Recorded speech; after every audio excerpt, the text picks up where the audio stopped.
started just inside the garage door. We've got my primary air compressor, which isn't my best air compressor. This house came with a really good one on the other side. I'll show you in a bit. But this is the one I brought with me, and it functions, but it's, you know, it's pretty light duty, but it works for what I'm doing. Up here we have some, you know, more WD things I go for quickly, and also the bits and pieces for the air compressor. All right, this is a 4,800 watt heater, which is more than 3 times the heat comes out of that thing than, say, this great big one down here. It's 1,500 watt, and just so you know, anything that plugs into a 110 receptacle is 1,500 watts maximum due to the wiring limitations in your house. So I don't care if you buy a heater this big or one of those little black micro furnaces, they're all putting out the same amount of heat.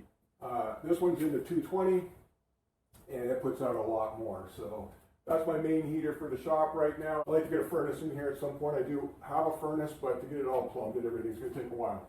My looks like a toolbox, and I guess it does have some tools in there, but mostly it's just my nuts and bolts, my hardware collection. You know, if you're looking for random washers and different things, so nuts, bolts, washers, screws, electrical testing stuff on top. Then we go on to my battery charger station for like 12 volts.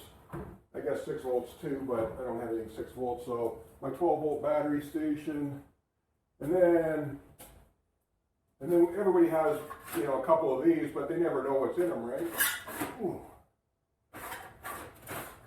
Mine are mostly empty, but there is automotive light bulbs. But then I thought, I know what to do with this. Come closer. I'll plug in my USB charger. So that's plugged into here. And then I got various cords so that, yeah.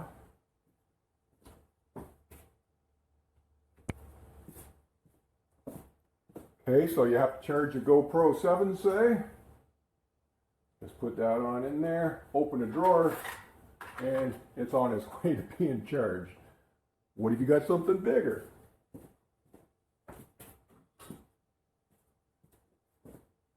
You know, what if you got something like this? No problem. Plug it in. And open a bigger drawer. All right. What if you got your cell phone? It's going dead too, of course. Plug it in. Put it up on top. What if you got something even bigger?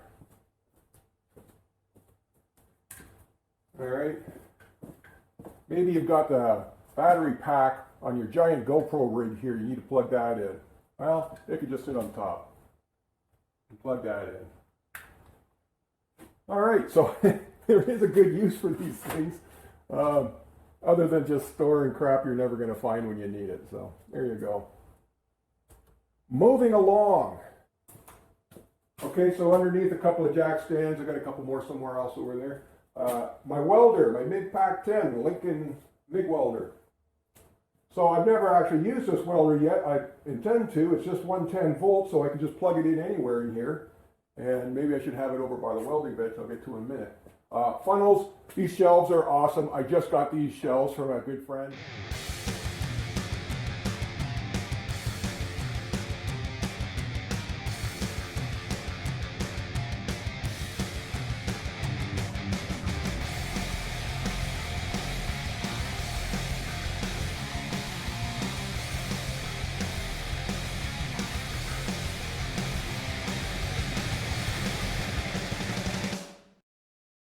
So now you can walk along and you can actually see everything that's on the shelves, right? Even the labels on the cans and everything, I can read, even the ones in the back. I know it's there. So when you're looking for something, you just sort of bop and weave along here and you find it, and everything's so nicely organized now. Oh my God, I love these shelves. All right, so now we move along. There's one of my Beverly shears I got at auction many years ago. The auctioneer didn't know what it was, and someone shouted out that it's a eave trough cutter. And so nobody wanted an eave trough cutter, so I ended up paying $12 for it. This is how the shelves used to be. It's just junk piled in there, and I couldn't really find anything, so this hasn't been organized yet, but it's not too bad. I can sort of see around in there, trailer hitch balls and different things. Another nut and bolt container.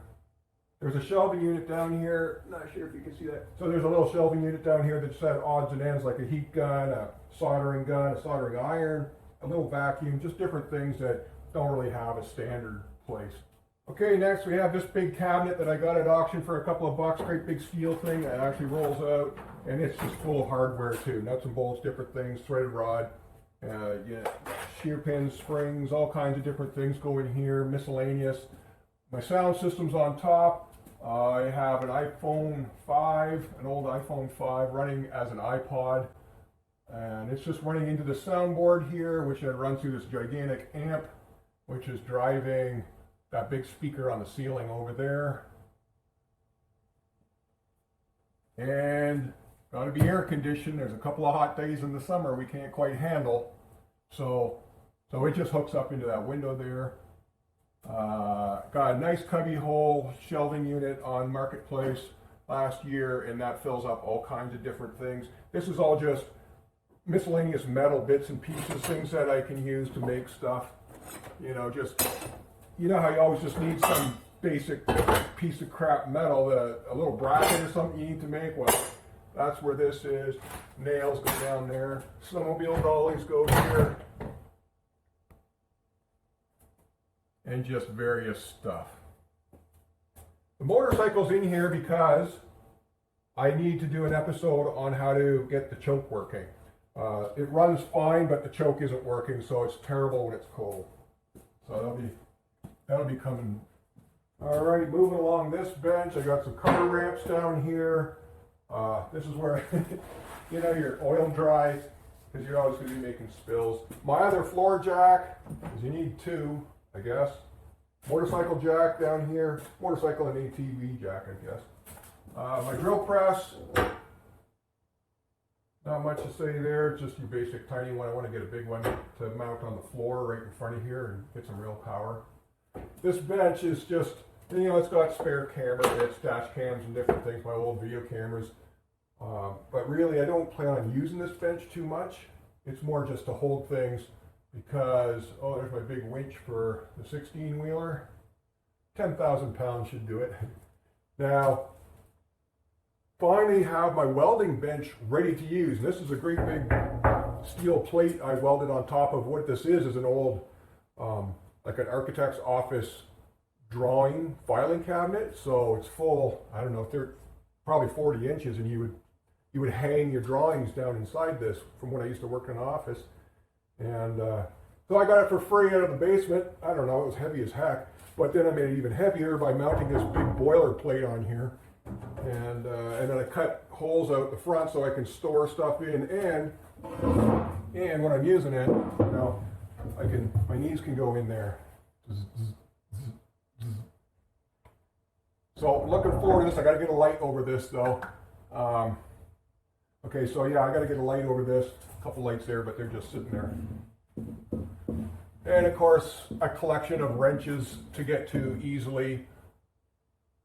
Of course, I have multiples of those in my toolbox, but I thought I would just make a set on this bench here so that they're just a little easier to get to and put away because they're all labeled.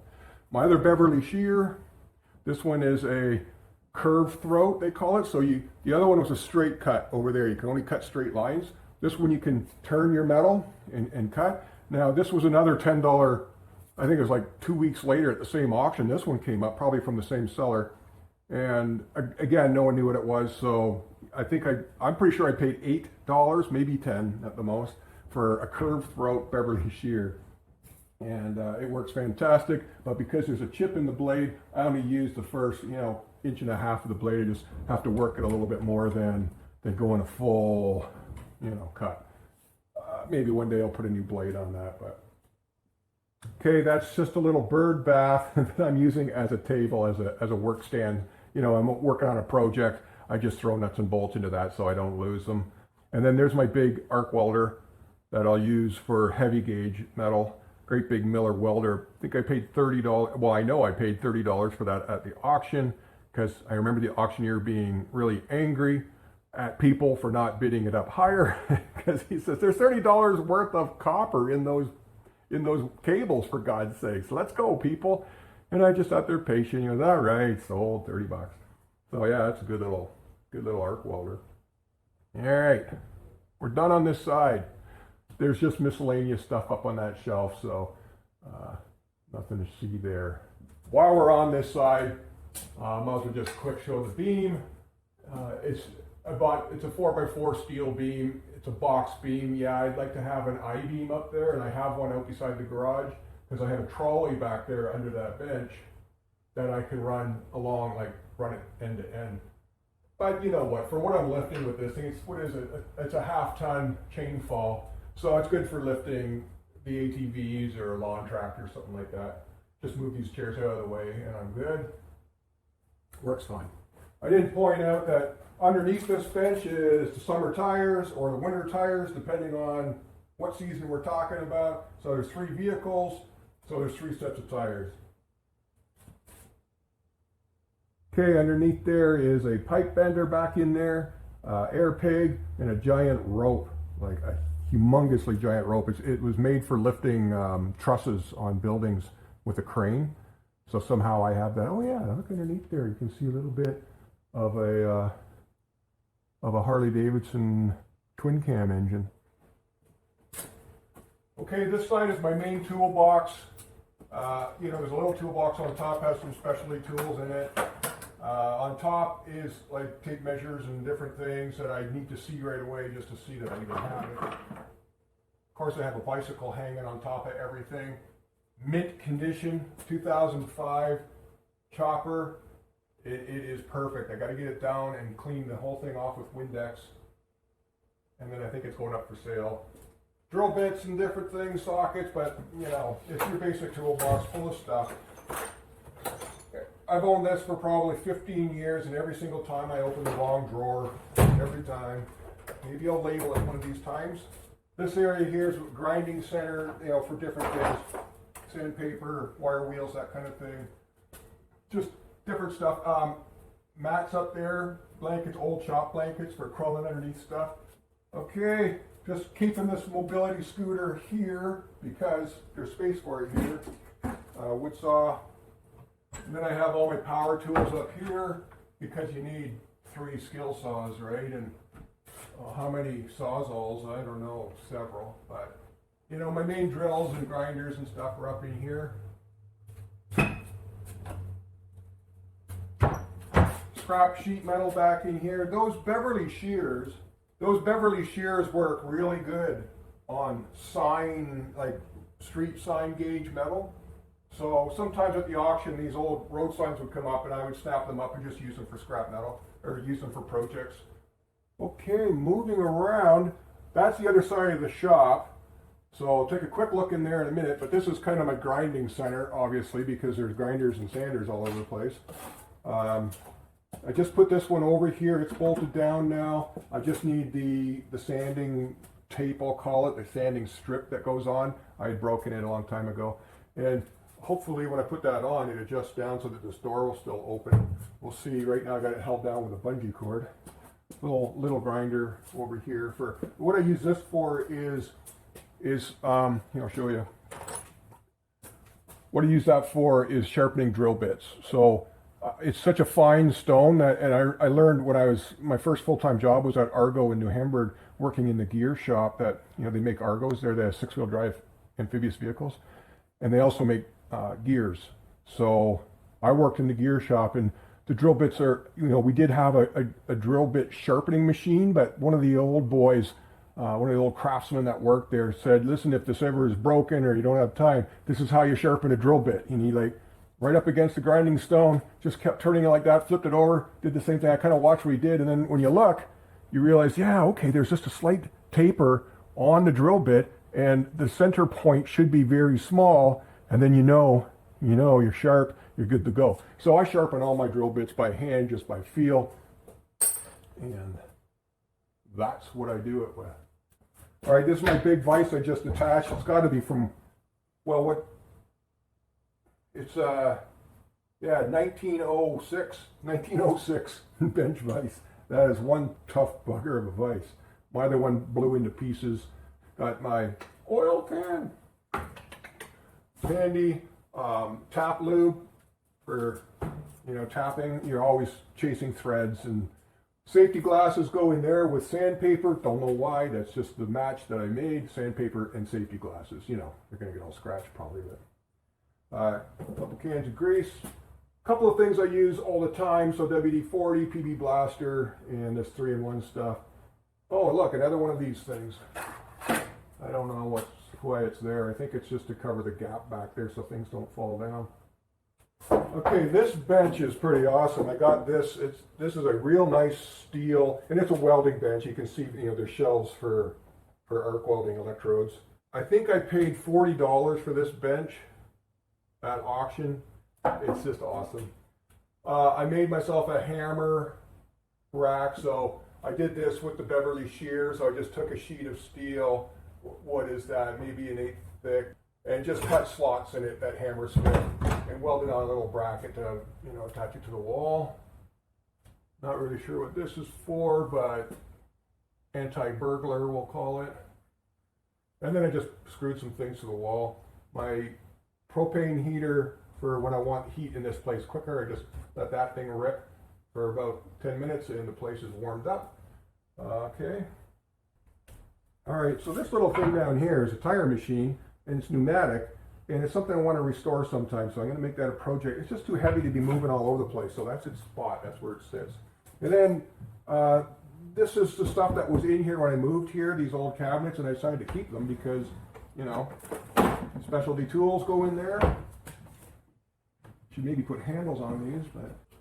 All right, so moving along, I have a computer out here with a big screen, 55-inch TV hooked up to it, and sound runs down through this old Akai, I think it's Akai. Yeah, Akai amplifier and 2 tiny little vintage speakers. So I plan on using those speakers over there, you know, up high, one on each side, like one over the door over there and one up along here. Right now I'm just running these to run the internet out in the garage. Trying to get an oil change done on my truck, but I crawled underneath, and you know, I always change my own oil, except one time it was in for other things. I said, go ahead and change the oil. Now I can't get the oil filter off because the mechanic tightened it so tight. So anyways, I'm angry about this oil change. Why people need to put these oil filters on so damn tight, I don't even know. Okay, under the TV is my sandblaster. I think it's homemade, but it works. Again, I think $10 at the auction. Okay, everybody needs a refrigerator in the shop. Oh, Palm Bay.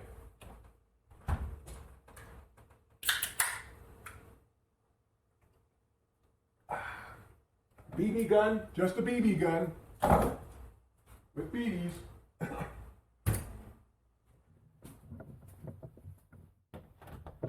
Okay, on this side, I just have a couple things in storage. It's not heated on this side. So there's the hot rod, the 65 Falcon, and the 68 Harley Chopper down here. And then just some storage for tires, and of course shelves full of stuff all over the place. And believe it or not, I've been through this room and cleaned it up. I couldn't get the car in here, so I had to do a pretty massive cleanup.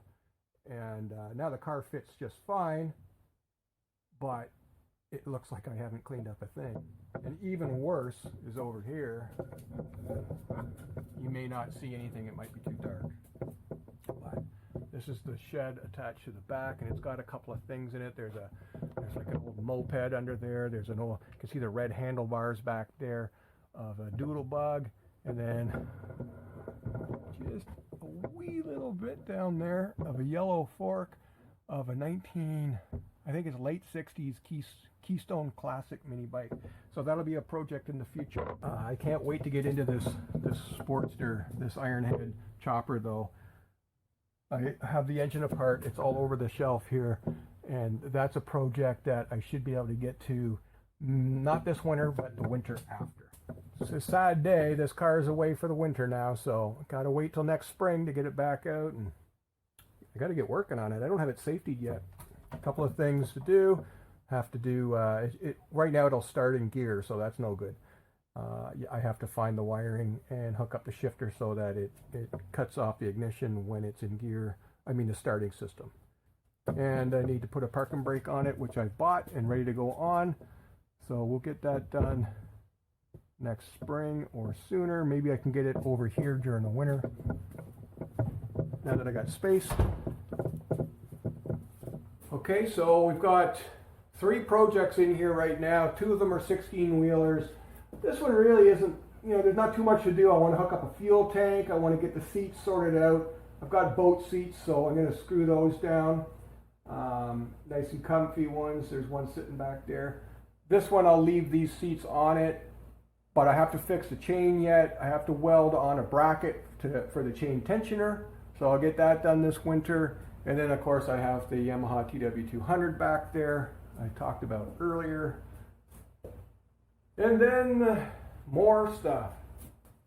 So there it is, folks. There's a lay of the land. I think a guy could do a lot of good in a shop like this. I think that I'm set up pretty good now that I can get some things done. Make some decent videos, maybe. Maybe we'll learn something.